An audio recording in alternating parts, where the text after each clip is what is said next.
It's time to focus on seniors with Helping Seniors TV.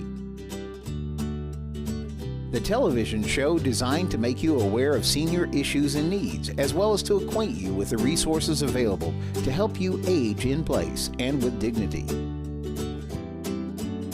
Now, here's your host, Joe Steckler. I'm Joe Steckler, and welcome to Helping Seniors, the television arm of Helping Seniors of Brevard County.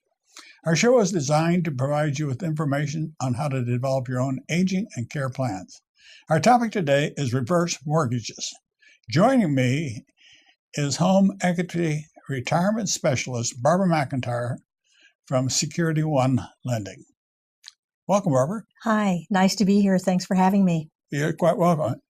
Actually, viewer, it's my pleasure to have this lady with me today because having done over 350 of these shows over the last 8 years, we have never done a show on reverse mortgages.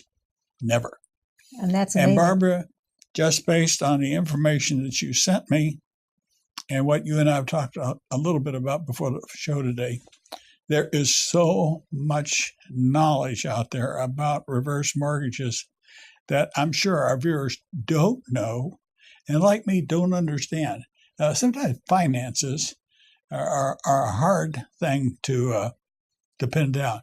And for many years, we had a financial planner, a funeral home director, and a elder law attorney.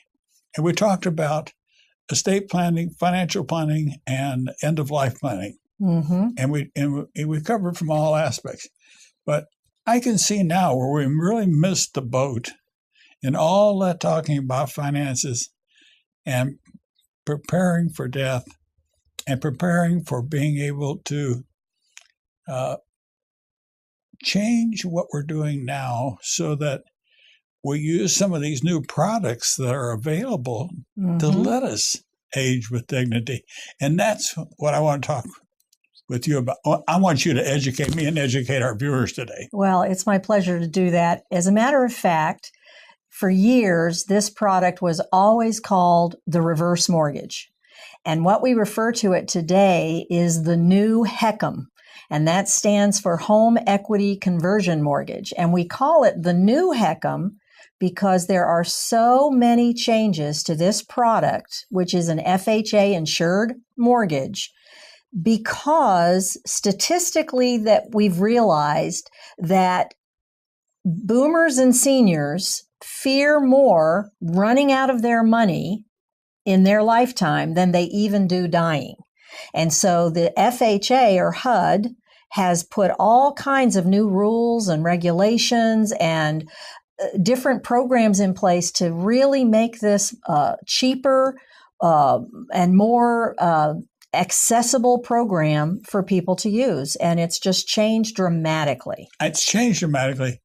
But Barbara, I'm like a lot of our viewers, trying to get my head around money being drawn from someplace on something I own and how I can use that to help me get through a certain period in my life and maybe not have something to leave for the children. And I think that's something you want to talk about today because that's becoming more of an important thought.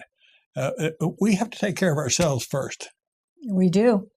We have to be able to live our life and have what we need to live healthy and have what the tools we need most of the time to age at home.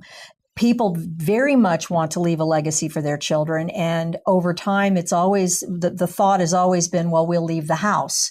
And I think a big part of what I do is I try to bring the facts about this mortgage to the public and dispel the myths, because I would say the number one myth is that people think that their home is going to be owned by the bank, or that they will not have title to their home and they won't be able to make decisions about their home, that their heirs won't inherit their home. And the next myth is that if the kids do get the home, there'll be no equity left in the house. And what we're seeing with all the rules that HUD has put into place, there is 9 times out of 10, equity left in the home for the children to inherit. Okay, before we go in, I want you to answer my first question.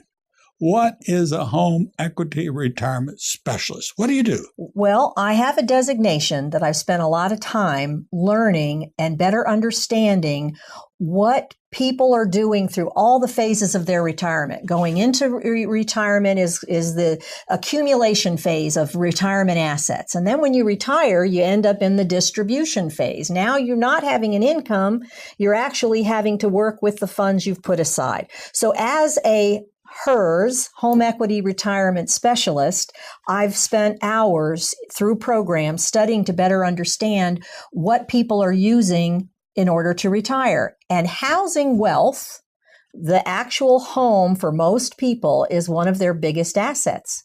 So using housing wealth as a strategic plan, not housing wealth to invest, but housing wealth strategically in all the different ways the home equity line of credit, the reverse mortgage gives them to use it, that's what I specialize in. One of the very first things that I picked up when you and I were talking prior to the start of the show, and in the paperwork that you sent to me to read, I realized the importance of anyone thinking about applying for a reverse mortgage. First of all, they've got to understand what they're doing. Absolutely. Secondly, they have to do the very, very best they can to get somebody that is going to put their interest ahead of other things. And I think that's sort of borne out by something you explained to me about 5 or 6 years ago when we had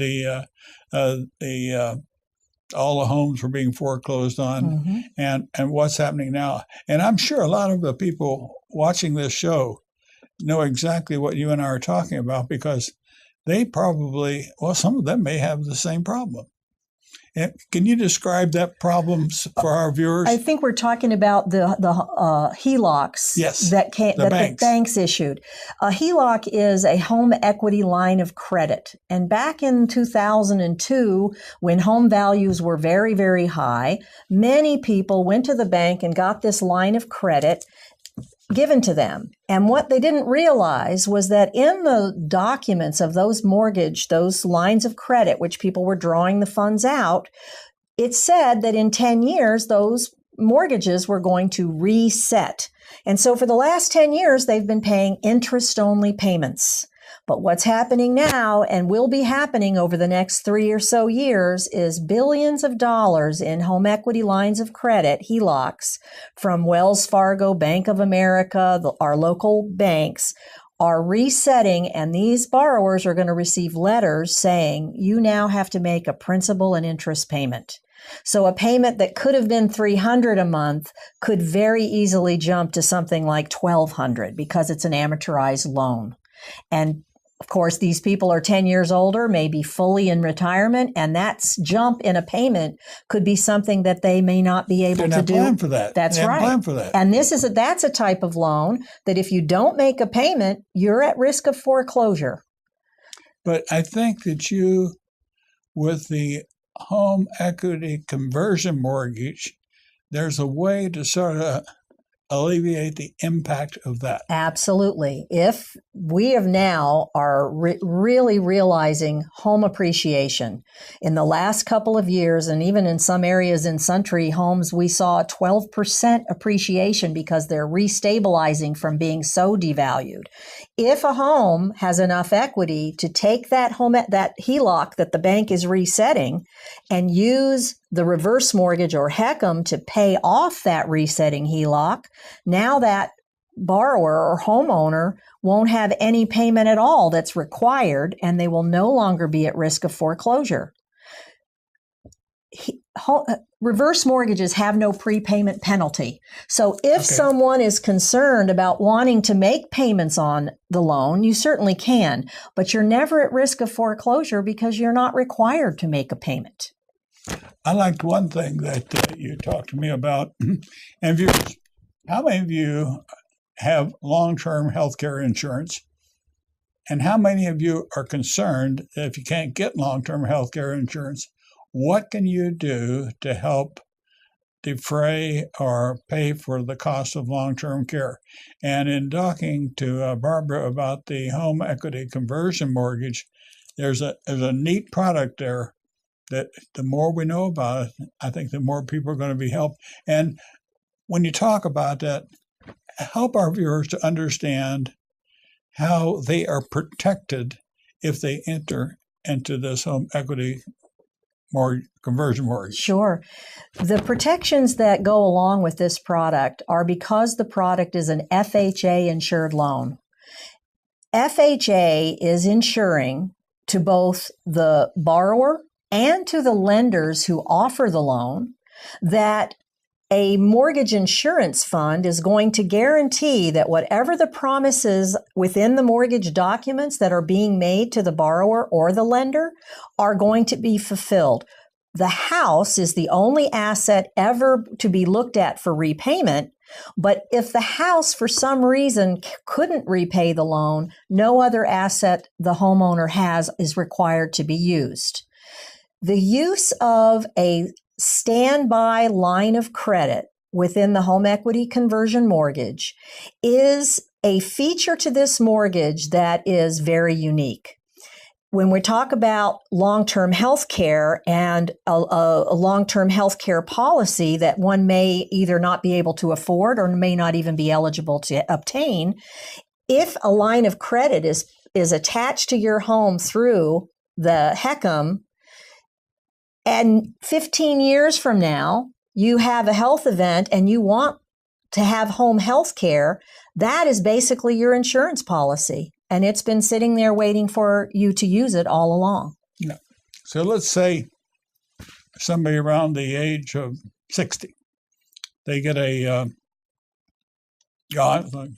I bought the long-term health care product for my wife and myself several years ago, mine is twice as much as hers was. I had some significant health problems that were insurable, so I have to pay more for mine. But the cost of our long-term health care policy, roughly for her, is $2,200. For me, it's roughly $3,500, $3,700. I'm willing to pay that because that covers assisted living, nursing home care, and everything. But in thinking about Social Security, thinking about long-term health care, and thinking about most people want to stay in their homes, the product that you and I are talking about today has another unique way of helping people do something that they would like very much to do. And that's enable you to stay in your home with assisted living care, in-home care. If you don't mind, could you use yourself as a personal example to show people how, as a person that advocates and sells this product, what you intend to do to prepare yourself in the event that you need someone to come into your home to help you for 2 or 4 hours a day? It would be my pleasure. First off, the minimum age you have to be is 62 to get a reverse mortgage. I'm turning 62. Oh, wait a minute. You can't get a reverse mortgage if you're less than 62? You have to be 62. Okay, that's something I didn't know. You probably didn't know Something either. new. Okay. Have to be 62, and I'm going to be 62 next month. So I'm telling you're not afraid to say your age. So my plan is I have a home here in Suntree, and I'm very blessed. My home is paid for. I intend to put a standby line of credit on my home. And because I love what I do, I'm still working, and I intend to do so for a very long time because it's a mission to bring this information to Brevard County seniors. You explain it very well. Thank you. And I've been doing it 11 years, so I've had a lot of practice. But I intend to put this line of credit on my home, and I am going to utilize an interest rate that allows me to have what they call in the industry no load, meaning I'm not going to pay any fees to actually put the line of credit on my home. Within this mortgage, it has a unique feature that the line of credit has a growth. It has the ability to give increasing access to more and more equity over the years. The assumption being I'm getting older, so it's going to free up more equity, and the house is appreciating, so that's not going to be a problem. So this growth feature within the line of credit is compounding. So it's going to be probably in the next 15 years, what I have available to me today will double or more than that in 15 years. I cannot get long-term health care insurance due to a health issue, but I know that I want to age at home. And in 15 years or whatever, if I become ill and I need health services and I want to stay at home, I'm going to be able to use that line of credit as my long-term health care policy. I know you give seminars. I do. I know you speak to different groups. Do you use yourself as an example to show people what can happen? And if you do, and if so, have you had people come back and say, I like the way you explained that. I want to try and do the same thing myself? Absolutely. And what I'm doing, I'm finding that I'm doing more and more now because the uses of the line of credit, specifically the line of credit within this mortgage, I work a lot bringing the information to financial advisors and the advisors that are working with the boomers and seniors that are trying to make their money last through their retirement years. Uses of this mortgage are things like deferring your Social Security at 62 by using for the. Explain that a little bit. When you take your Social Security, you're allowed to take Social Security benefit when you turn 62, but right. You don't get 100% of your Social Security benefit. So a lot of people just wait. A lot of people wait until they're 66, which is the current age that you can get 100%. And if you wait until you're 70, you can even get a higher than 100% of your benefit. Some people at 62 have to retire. Maybe they have a health issue. Maybe they were doing a type of job that doesn't allow them to keep working. It's too, they're a roofer for goodness sake, and they want to get off the roof.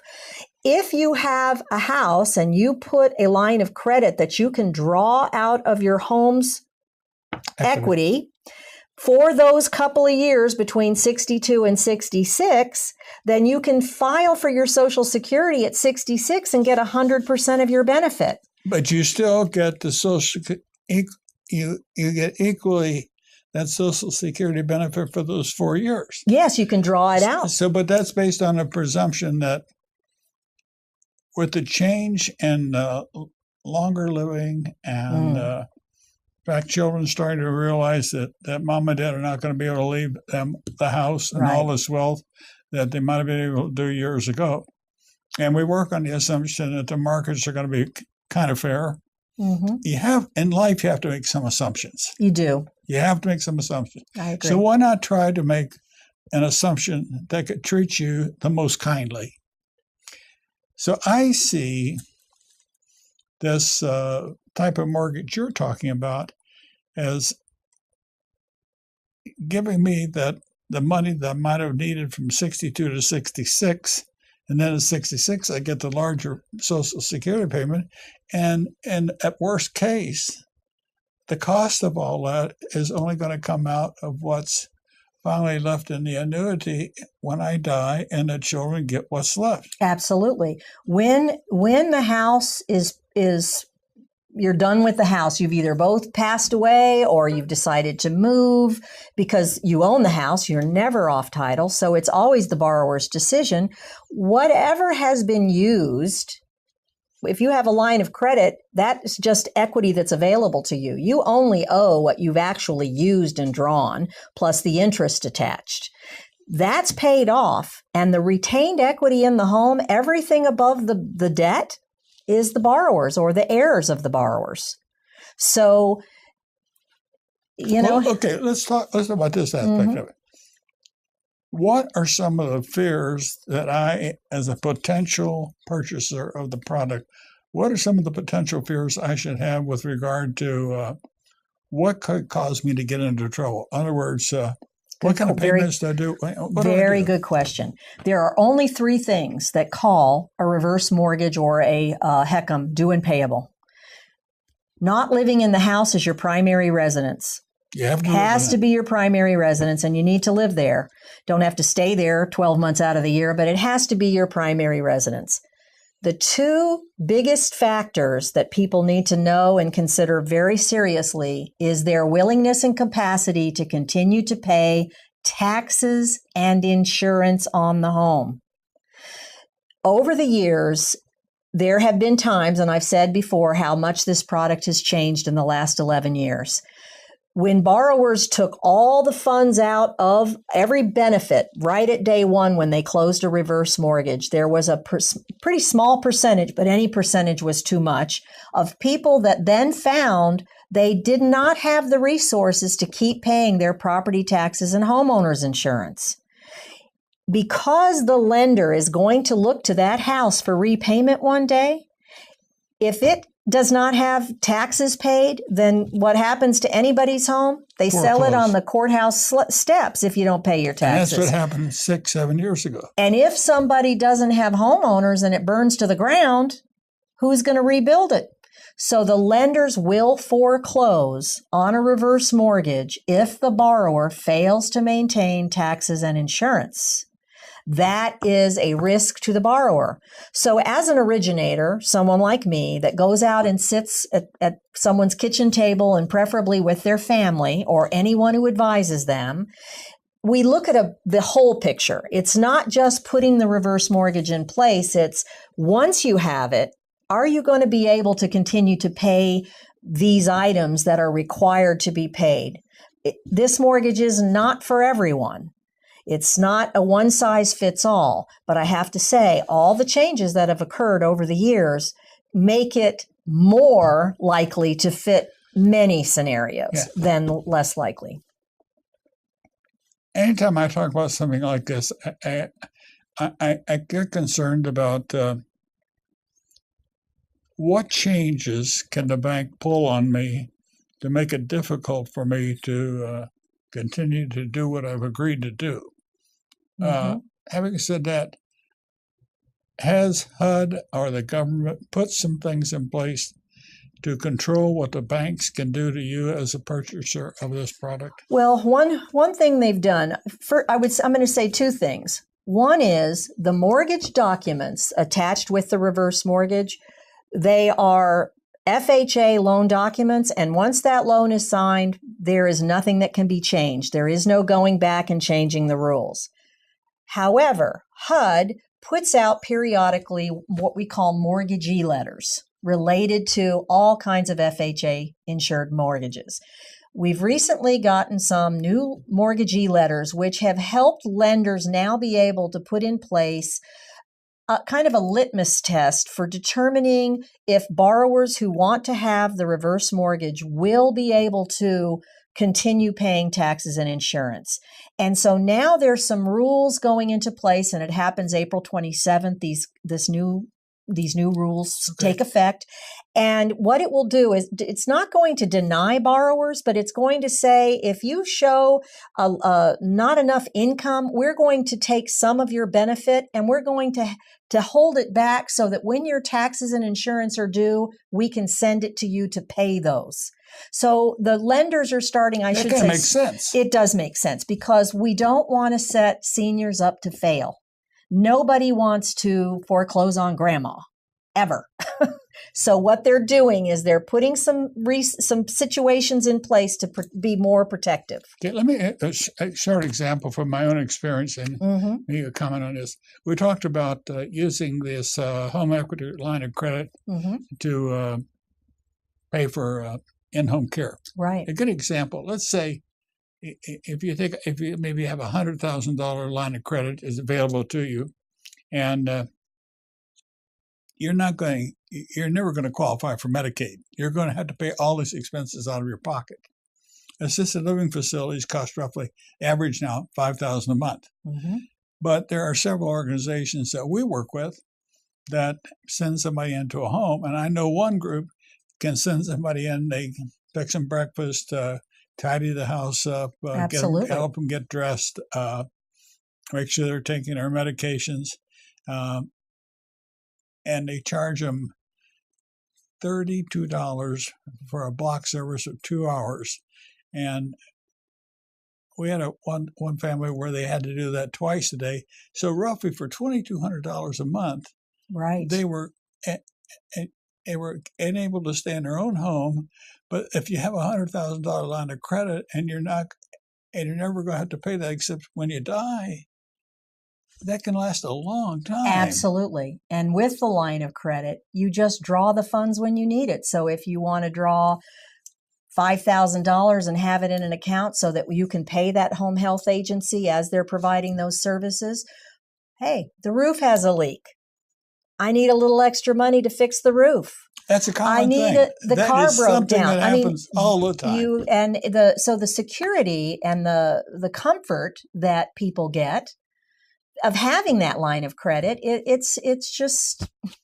You have to do a couple of things. You have to convince the parents that it's in their best interest, and actually it's in the best interest of their children because it prevents them from becoming a burden on the children.